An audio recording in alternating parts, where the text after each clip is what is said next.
আমার আসার একটা চেয়ার রাখা হয়েছে, কিন্তু এটা সম্ভব হয়েছে এই চেয়ারটায় আমার বসা যে ছাত্র জনতা শ্রমিকের যে গণ অভ্যুত্থান, সেই গণ অভ্যুত্থানের ট্রাস্টি হিসাবে, ব্যক্তিগতভাবে নয়। সুতরাং তাদের যারা নিহত হয়েছেন, যারা আহত হয়েছেন, সংলাপ, জাতীয় সংলাপ, এটা কি আজকে শেষ হয়ে যাবে? না। এই সিটআপে, এই রুমে, এই হলে বহু সংলাপে অংশগ্রহণ করেছি, অন্য হ্যাট পরে, সিভিল সোসাইটির একজন হয়ে। সুতরাং সংলাপ একটি চলমান প্রক্রিয়া, আলাপ আলোচনার, জনগণের জন আকাঙ্ক্ষা প্রকাশ পাওয়ার একটি প্ল্যাটফর্ম। তো সেই প্ল্যাটফর্মে 17 কোটি মানুষের কণ্ঠস্বর ভেসে উঠবে, শোনা যাবে, এবং সব মিলে আমি বলি যে এটা একটা সেতারের মতো। 16টা তার থাকে, আরও যারা পারদর্শী তারা 18টা ব্যবহার করে থাকে।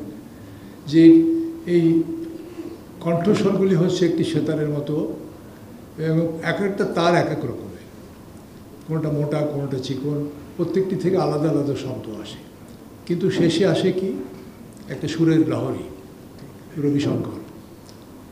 সুতরাং জন আকাঙ্ক্ষা সবসময় শুনতে হয়, একটা গান শোনা যায়, একটা ঐকতান শোনা যায়। এখানে দ্বিমত থাকবে, ত্রিমত থাকবে, বিভিন্ন মতামত থাকবে, আলটিমেটলি আমরা এক জায়গায় উপস্থিত হব। আমরা চাচ্ছি কি একটা সংস্কার চাচ্ছি। কোন অঙ্গনে? স্থানীয় সরকার অঙ্গনে।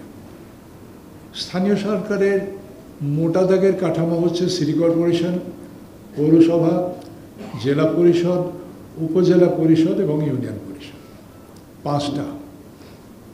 আমরা যদি স্থানীয় সরকারের ইতিহাস পর্যালোচনা করি তাহলে দেখব এই উপমহাদেশের মধ্যে সবচেয়ে বেশি সচেতন স্থানীয় সরকারের ব্যাপারে বাংলাদেশের মানুষ, বাঙালিরা। সম্ভবত তারিখ হয়তো ভুল হতে পারে, তোমার পরবর্তীকালে এগুলো ঠিক করে নিও। ওই ডিস্ট্রিক্ট অ্যাক্ট বলে একটা অ্যাক্ট আছে, আমি তারিখটা ঠিক, এই সালটা আমি এই মুহূর্তে ঠিক বলতে পারছি না। এটা 30ও হতে পারে, 61ও হতে পারে, একটু চেক করে দেখো, আমাদের বাংলাদেশ কোডে এটা পাবে। তারপরে যে ডিস্ট্রিক্ট কাউন্সিল, এটাও কিন্তু এই উপমহাদেশে, বিশেষ করে বাংলাদেশে অত্যন্ত পুরনো একটি প্রতিষ্ঠান। আর একটা ছিল লোকাল সেলফ গভর্নমেন্ট, 1881 বা 85 এরকম হবে। তো তাহলে আমরা দেখছি যে এই অঞ্চলে স্থানীয় সরকার 100 বছরের বেশি ধরে চলমান আছে বিভিন্ন কাঠামোতে। তাহলে প্রশ্ন যে এত বছর হয়ে যাওয়ার পরেও কেন আমাদের এই কাঠামো, আমরা যদি সচরাচর তুলনা করি সুইজারল্যান্ডের সঙ্গে, ক্যান্টনের সঙ্গে, ওদের মতো হচ্ছে না। তাহলে আমাদের চিন্তা করতে হবে যে বাধাটা কোথায়। প্রাসঙ্গিকভাবে এসে যে নির্বাচন নাকি প্রাসঙ্গিকভাবে এসে আমি দ্বিমত পোষণ করি, ওইটা হলো ফান্ডামেন্টাল। নির্বাচন, আমাদের যে সংবিধান বর্তমানে আছে, সেই সংবিধানে যে প্রোক্লামেশন অফ ইন্ডিপেন্ডেন্স, সেটা আরম্ভ হয়েছে and whereas an election was held in the year 1970 দিয়ে আরম্ভ হলো। তারপরে and whereas বলে এই নির্বাচনের কথা বলা হয়েছে, জনপ্রতিনিধির কথা বলা হয়েছে। তাহলে আমাদের সংবিধানের জন্মই হচ্ছে, আমাদের রাষ্ট্রের জন্মই হচ্ছে একটি সঠিক নির্বাচনের মাধ্যমে নির্বাচিত প্রতিনিধিকে তাদের দায়িত্ব বুঝিয়ে না দেওয়ার কারণে। হ্যাঁ, ও পাওয়া গেছে ডিস্ট্রিক্ট অ্যাক্ট 1936, ও সরি 1836। তো তাহলে দেখছেন যে জেলা একটা কত পুরনো কাঠামো। আমি কি এক কথায় আজকে সেমিনারে আলোচনা হলো এটাকে বাদ দিয়ে দিতে পারি? পারি না। তাহলে কত বছর হলো? 1861, 1961, 150 বছর হয়ে গেল এই জেলাটা আছে। তারপরে লোকাল সেলফ গভর্নমেন্টের ইউনিট কী ছিল সেটা দেখলেও দেখা যাবে যে সেখানে ইউনিটটা কী ছিল, ডিস্ট্রিক্ট কাউন্সিল ছিল, আমরা জানি। তো আমাদের রাষ্ট্রের জন্মই হচ্ছে একটা নির্বাচনে নির্বাচিত প্রতিনিধিদের হাতে তাদের দায়িত্ব অর্পণ না করার কারণে। এখন আবার প্রশ্ন উঠেছে যে যে সংবিধান রচিত হয়েছিল 1972 সালে, কারা করেছিলেন? 1970 সালে দুটো বডির জন্য নির্বাচন হয়েছিল, ন্যাশনাল অ্যাসেম্বলি আর একটা হচ্ছে লোকাল অ্যাসেম্বলি। এই তাদের সকলকে নিয়ে 400 সামথিং নিয়ে কনস্টিটিউয়েন্ট অ্যাসেম্বলি হলো, তারা এই সংবিধান রচনা করলেন। প্রশ্ন হলো যে তারা কোন আইনের আওতায় নির্বাচিত হয়েছিলেন? তারা পাকিস্তানের LFO, legal framework order ordinance আওতায় নির্বাচিত হয়েছিলেন। মৌলিক একটা প্রশ্ন ইদানিং উঠেছে, কারণ এই যে গণ আন্দোলন, তাকে আখ্যায়িত আমরা করছি দ্বিতীয় স্বাধীনতা, তাহলে আমাদের অর্জন করতে হবে সার্বভৌমত্ব। এই দ্বিতীয় স্বাধীনতা প্রসঙ্গেই চলে আসছে আপনার যে এখানে কি সেকেন্ড রিপাবলিক হবে, নাকি প্রথম আমাদের যে সংবিধান যেটি আছে বর্তমানে, সেই সংবিধানের মধ্যে আমরা সংস্কার এনে এমন একটা রাষ্ট্রীয় কাঠামো তুলে দেব যে যেখানে একজনের হাতে কুক্ষিগত ক্ষমতা থাকবে না, ব্যালেন্স অফ পাওয়ার থাকবে। রাজনীতি পলিটিক্যাল সায়েন্সে যারা তারা এগুলো নিয়ে চর্চা করেছেন যে ব্যালেন্স অফ পাওয়ার কীভাবে হবে। তাহলে একটা পর্যায়ে কিন্তু এই যে সংবিধান সংস্কারের জন্য যে কমিশন গঠন করা হয়েছে, তার সামনে কিন্তু এই প্রশ্নগুলো আসছে। এবং ফর দ্য ফার্স্ট টাইম আমাদের আমাদের যে সংবিধান, বর্তমানে যে সংবিধানের আওতায় এই সরকার চলছে, তার জন্ম নিয়েও প্রশ্ন উঠেছে for the first time. Theoretically আলাপ আলোচনা হয়েছে, আদালতে যখন সংবিধান সংক্রান্ত কোনো মামলা মোকদ্দমা হয়েছে, বিভিন্ন সময় আমি এই আসপেক্টটা তুলে ধরেছি যে ইলেকশন রিলেটেড যখন কোনো ইস্যু এসছে, তখন যে election is the foundation of Bangladesh. তাহলে ওই একটা প্রশ্ন, সংবিধান পুনর্গঠন মানে পুনর্লিখিত হবে অথবা সেটি সংস্কার করা হবে, এই আলোচনা কমিশনে চলবে সেখানে। তাহলে মূল কথা যেটা আমি যেতে চেয়েছিলাম যে নির্বাচনটা প্রাসঙ্গিক নয়, এটা মৌলিক। নির্বাচন কি করে? প্রতিনিধি নির্বাচিত করে।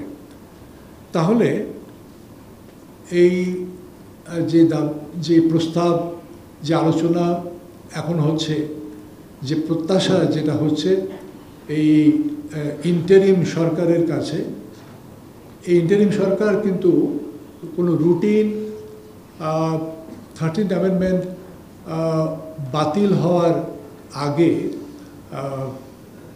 যে সরকার হতো দুটি নির্বাচনের মাঝে, কেয়ারটেকার গভর্নমেন্ট। আমার সৌভাগ্য হয়েছিল 2000 বা দায়িত্ব এসে পড়েছিল 2008 সালে আইন এবং ভূমি এবং ধর্ম মন্ত্রণালয়ে। সেখানেও কিন্তু একটি কমিশন হয়েছিল। কমিশন ওই আপনার স্থানীয় সরকার কমিশন হয়েছিল, এবং স্থানীয় সরকার কমিশন আওতায় বর্তমানে যে আইনগুলি আছে সেই আইনগুলি করা হয়েছিল। সেই কমিশন কি আছে? নেই। বাতিল করলো কে? নির্বাচিত সরকার। আপনাদের এই ভোটে নির্বাচিত সরকার এই কমিশন বাতিল করেছে। সে একই দাবি বা প্রত্যাশা আজকে আবার 2024 সালে উঠছে। ইন্টারিম সরকার আমরা করে দিলাম একটা কমিশন, থাকবে? তার গ্যারান্টি আছে? থাকবে না। তো তাহলে এই প্রত্যাশা আপনার করতে হবে নির্বাচিত সরকারের কাছে। আমি যেহেতু আইনমন্ত্রী ছিলাম, এখন যে দাবিটা এখন উঠেছে জোরালোভাবে মাজহার হোসেনের পরে, যে সুপ্রিম কোর্টের সেক্রেটারিয়েট আমি অর্ডিন্যান্স রেডি করেছিলাম। সুপ্রিম কোর্টের সেক্রেটারিয়েট থাকার জন্য আমি অর্ডিন্যান্স রেডি করেছিলাম, তা আমার মুখ দেখেনি। তো তাহলে সেই একই প্রশ্ন এখন করে দেওয়া হলো, আগামীতে থাকবে? সেটা নির্ভর করছে আগামীর নির্বাচিত প্রতিনিধির উপরে। আপনি কাকে নির্বাচিত করবেন তার উপরে নির্ভর করছে। তাদের কাছে আপনি দাবি দাওয়াটা পেশ করেন, কমিটমেন্ট নেন যে আপনাদের যে প্রত্যাশা, সেই প্রত্যাশা আমরা হয়তো একটা কাঠামো করে দিয়ে যেতে পারি, যেমন 2008 সালেও কাঠামো করে দেওয়া হয়েছিল, আছে নেই। এরপরে আরও ছিল যে জাজেস অ্যাপয়েন্টমেন্ট, বিচারকের উচ্চ আদালতের বিচারকের appointment of জাজেস, advocate ad hoc জাজেস। Appellate supreme কোর্টে হাইকোর্ট ডিভিশনে প্রথমে 2 বছরের জন্য অ্যাডহক জাজ হিসাবে অ্যাপয়েন্টমেন্ট দেওয়া হয়, পরবর্তীকালে তার পারফরমেন্স দেখে তাকে কনফার্ম করা হয় এবং পরবর্তীকালে উনি থেকে যান টিল রিটায়ারমেন্ট। সেখানে আজ পর্যন্ত কোনো প্রক্রিয়া ছিল না যে এই প্রসেসে, সব জায়গায় তো হয়, যারা প্রজাতন্ত্রের কর্মচারী তারা একটা প্রক্রিয়ার মাধ্যমে আসেন, বিসিএস পরীক্ষা দিয়ে আসেন, পাবলিক সার্ভিস কমিশনের সামনে উপস্থিত হন, তার মাধ্যমে তাদের অ্যাপয়েন্টমেন্ট হয়, প্রবেশন থাকেন, তারপরে প্রথম দায়িত্ব পান এসি ল্যান্ড হিসাবে, যে ইন্ডিপেন্ডেন্ট একটা রেসপন্সিবিলিটি পাওয়া হয়, তাদেরও ট্রেনিং হয়। সেই ট্রেনিংয়ের সমাপনী অনুষ্ঠানে আমি 2 দিন বা 3 দিন আগে গিয়েছিলাম। তো তাহলে এখন প্রশ্ন যে বিচারক নিয়োগের তো কোনো প্রক্রিয়া নেই। 2008 সালে সেটা আমি করেছিলাম, যে for supreme judicial council for appointment of commission, বোধহয় অ্যাপয়েন্টমেন্ট অফ জাজেস, 9 জন সেখানে ছিলেন, 6 জন বিচারক, 3 জন অ্যাপিলেট ডিভিশনের, 3 জন হাইকোর্ট ডিভিশনের, আর আমরা 3 জন ছিলাম সহায়ক ভূমিকা হিসাবে, ফ্যাসিলিটেটর হিসাবে, বারের প্রেসিডেন্ট, অ্যাটর্নি জেনারেল আর আইনমন্ত্রী। তাহলে 9 জনে 6 জন মিলে বিচারকরা অ্যাপয়েন্টমেন্ট দিয়েছিলেন 4 জনের। That was the first and till today that is the last. এরপরে ওই কমিশন ভেঙে দেওয়া হয়, আবার সেই ফিরে যায় আমরা পুরনো পদ্ধতিতে। আমার চেনা পরিচিত, যাকে আমার পছন্দ, যে আমার কথা শুনবে, এই ধরনের আমরা বিচার বিভাগ পেয়েছি। সেই জন্য এখন একটা বড় দাবি এসছে যে বিচার বিভাগেও সংস্কারের প্রয়োজন, একেবারে মাথার থেকে পা পর্যন্ত। যে বিচারক নিয়োগের যে প্রক্রিয়া হয়েছে সেটা স্বচ্ছ কিনা, হাইকোর্টে যে বিচারক প্রক্রিয়া হয়েছে সেটি স্বচ্ছ কিনা, এবং পরবর্তীতে অ্যাপিল ডিভিশনেও যে বিচারক নিয়োগ হয়েছেন সেগুলি স্বচ্ছ কিনা।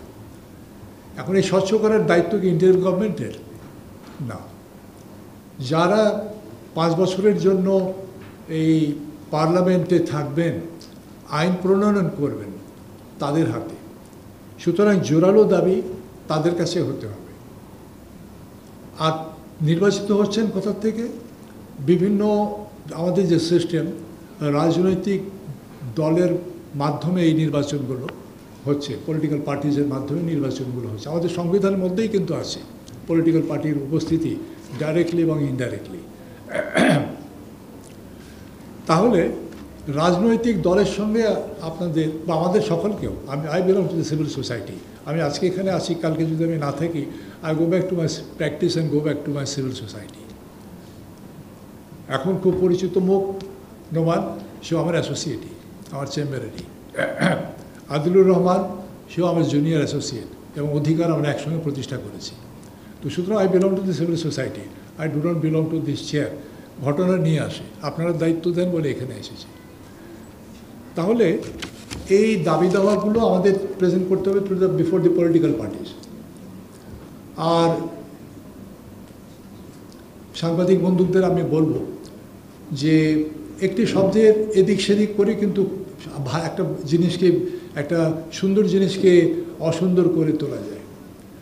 রাজনৈতিক দলের সঙ্গে আপনাদের, আমাদের সকলেরই, মানে আপনাদের, যেহেতু এখন আমি এই মুহূর্তে একটু বাইরে আছি, মানে ফেন্সে আছি, যে কোনো সময় আবার ঢুকবো, যে আলাপ আলোচনা হবে এটা করতে হবে, তাদের আলোচনা তাদের কাছ থেকে নিতে হবে যে আপনি যে আগামীতে রাষ্ট্র পরিচালনা করবেন, আপনার আপনার আপনার রোড ম্যাপ কী, আপনি কী রোড ম্যাপে করবেন। স্থানীয় সরকার যেহেতু একেবারে গ্রাম পর্যন্ত এই স্থানীয় সরকার তাদের ভাগ্য উন্নয়নের জন্য বা তাদেরকে তাদের কথা শোনার জন্য, তাদের বয়স অনুযায়ী রাষ্ট্র পরিচালনার জন্য আপনাদের রোড ম্যাপটা কী, তাদের কাছে চাইতে হবে। তারা কি বলে শুনতে হবে এবং তাদের কাছ থেকে আলাপ আলোচনার মাধ্যমে একটা কমিটমেন্ট নিতে হবে। আমার অভিজ্ঞতা হচ্ছে যে এই কথাটা আমি 16 বছর আগে বলেছিলাম। কোনো এক পত্রিকায় লেখা হলো যে উপদেষ্টা সাহেব বলেছেন যে মুচলেখা দিয়ে রাজনীতি করতে হবে। আমি কি মুচলেখা দেওয়ার কথা বললাম? আমি তো বললাম কমিটমেন্টের কথা। কার কাছে? জনগণের কাছে। আর উনি সুন্দর বিরাট করে একটা দিলেন, হেডলাইন দিলেন, একটা খুব বহুল প্রচারিত, এখন ওদের দৈনিক, তখন পাক্ষিক ছিল না সাপ্তাহিক ছিল, আমার ঠিক মনে নেই আর কি। বড় করে হেডলাইন, না 1 ইঞ্চি বড় বড় হেডলাইন, মুচলেখা দিয়ে রাজনীতি। মানে দেখেন তাহলে আমি কি বলবো, মানে জার্নালিজমের ভাষা আপনারা এটাকে কী বলেন আমি জানি না। তো তো এইগুলো আমাদের সচেতন থাকতে হবে যে তাহলে এই রাজনৈতিক দলের মাধ্যমেই তো নির্বাচন হচ্ছে, মানে দলগুলি নির্বাচন করছে, সংগঠনগুলি নির্বাচন করছেন, তারা আগামীতে 5 বছরের জন্য রাষ্ট্রের দায়িত্ব নিচ্ছেন, রাষ্ট্র পরিচালনা করবেন। সুতরাং স্থানীয় সরকার শক্তিশালী হবে কি হবে না এটা নির্ভর করছে পার্লামেন্টের উপরে, রাজনৈতিক সংগঠনগুলির উপরে। তারা যদি চান হবে, যদি না চান পদে পদে বাধা বিপত্তি হবে। আর আমরা এই রুমে শত শত সেমিনার, ওয়ার্কশপ, ডায়ালগ, কোলোকিয়াম করে যাব, যেটা আমরা করে আসছি এতদিন ধরে। তাহলে আমাদের প্রয়োজন রাজনৈতিক দলের মধ্যেও, রাজনৈতিক সংগঠনগুলির মধ্যেও একটি আভ্যন্তরীণ আলোচনা, আভ্যন্তরীণ একটা সংস্কার, একটি গণতন্ত্রের চর্চা। সেটা আমরা বাইরে বিকশিত হবে, প্রতিফলিত হবে ধাপে ধাপে। সুতরাং এই নির্বাচন প্রক্রিয়াটাকে আরও সুষ্ঠু আবার ব্যাক টু তার সক্রিয় জায়গায় নিয়ে যেতে হবে, সক্রিয় জায়গা থেকে আরও উন্নত একটা জায়গায় নিয়ে যেতে হবে, যেটার জন্য আমরা বিগত 15 বছরে তো আমরা নির্বাচন দেখেছি। এটা কি নির্বাচন ছিল? এক কথায় না। নির্বাচন প্রক্রিয়াটা সম্পূর্ণভাবে ধ্বংস হয়ে গেছে। সেখানে এটা নতুন করে আবার গড়ে তুলতে হবে। সেটার দায়িত্ব একটা কমিশনকে দেওয়া হয়েছে এবং যোগ্য হাতেই দেওয়া হয়েছে বদিউল্লাহ আলম মজুমদার সাহেব। তিনি জনগণকে তার ভোটাধিকার সম্পর্কে সচেতন করার ব্যাপারে একাধিক ক্রমে ডিকেডস, যুগের পর যুগ ধরে পরিশ্রম করে যাচ্ছেন। এখন আগামীতে যে নির্বাচন প্রক্রিয়া আমাদের সামনে আসবে, অনেক হয়তো নতুনত্ব নিয়ে সেখানে আসবে। সেই নির্বাচনের মাধ্যমে যে সরকার গঠিত হবে, সেই সরকারের ওপরেই এই দায়িত্ব বর্তাবে যে এই লোকাল গভর্নমেন্টকে কীভাবে স্ট্রং করা যায়। বিভিন্ন আইনের মধ্যে তাদের দায়িত্ব পালনের এরিয়া ভাগ করে দেওয়া হয়েছে। আমরা ভেতর থেকে দেখলাম যে সেই দায়িত্ব পালনে কে কতটা সজাগ বা সক্রিয়। আমরা দেখছি যে at the end of the day এই প্রথমে যেটা আছে যে পার্লামেন্টের একজন সদস্য তিনি স্থানীয় সরকার, ইউনিয়ন পর্যায়ের সদস্যের উপরেও খবরদারি করবেন। তো তাহলে স্থানীয় সরকারের স্বকীয়তা বা স্বাধীনতা কোথায় থাকবে? সে কীভাবে শক্তিশালী হবে? তার মাথার উপরে যদি সবসময় একটা খবরদারি থাকে, এবং সেই খবরদারিটা কী হবে, যে দলের প্রতিনিধি সেই খবরদারি তো স্বাভাবিকভাবেই সেই দলের ম্যান্ডেটের আঙ্গিকেই হবে। এবং যেটা মূল কথা হচ্ছে আমার ভোটার যেন ঠিক থাকে। আমার যদি তা ইন্ডিপেন্ডেন্ট হয়ে যায় তাহলে সে আমার কথা শুনবে না।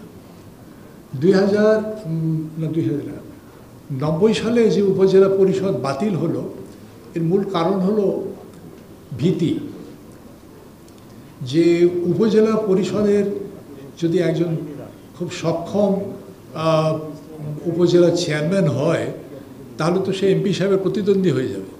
তাহলে তো এমপি সাহেব নমিনেশন পাবেন না, বা যিনি এমপি হতে চান তিনি নমিনেশন পাবেন না।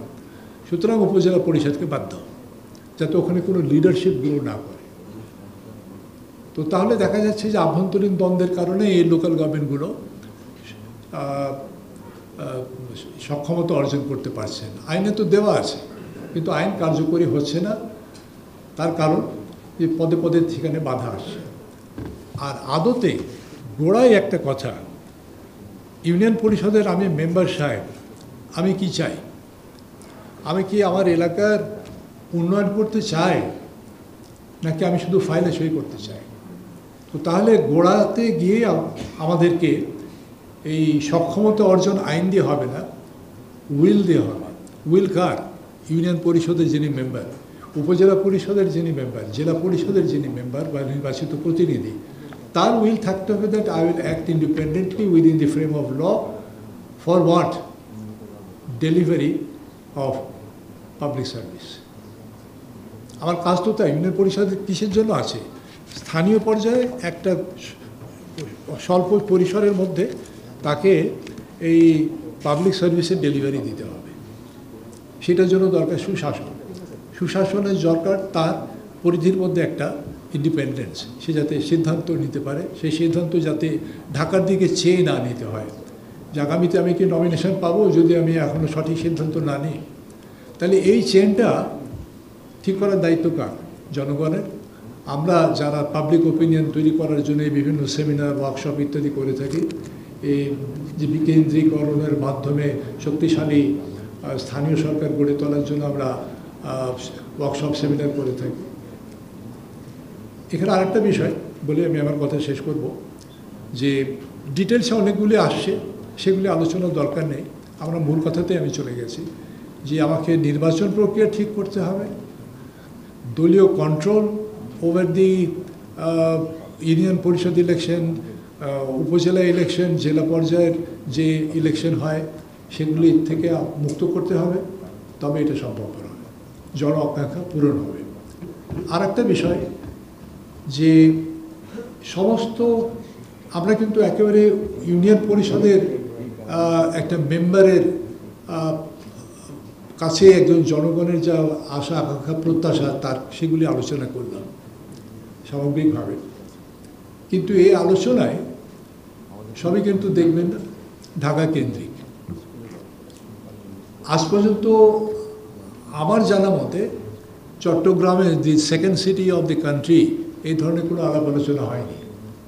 খুলনা তো অস্পৃশ্য। তো তাহলে বিকেন্দ্রীয়করণ আমাদের ডায়ালগুলোতেও করতে হবে। এই আলোচনাটা আমি খুব খুশি হতাম যদি একটা প্রত্যন্ত অঞ্চলের ইউনিয়ন পরিষদে হতো, যদি কাদা পাড়িয়ে যেতে হতো আমি খুব খুশি হতাম। তো তাহলে এই এসি রুমে বসে গ্রামের মানুষের প্রত্যাশা আলোচনা করাটা ওদের কাছে পৌঁছায় না। সুতরাং আমার একটা দাবি থাকবে as a member of civil society, আমরা ঢাকা থেকে বেরিয়ে যাই। এরপরে সমস্ত সেমিনারগুলো আমরা কিছু চিটাগাং করি, কিছু খুলনায় করি, আগে ডিভিশনাল টাউনগুলিতে করি, সিটি কর্পোরেশনে করি, মানে তাদেরকে অন বোর্ড করি, উপজেলাতে চলে যায়। সবচেয়ে মানে ব্যাকওয়ার্ড উপজেলা হচ্ছে, আমি খবর নিয়ে জেনেছি, রংপুরের একটা নামটা আমি ভুলে যাচ্ছি এই মুহূর্তে, রংপুরের একটা উপজেলা। আপনারা নেক্সট মিটিং সেখানে করেন না,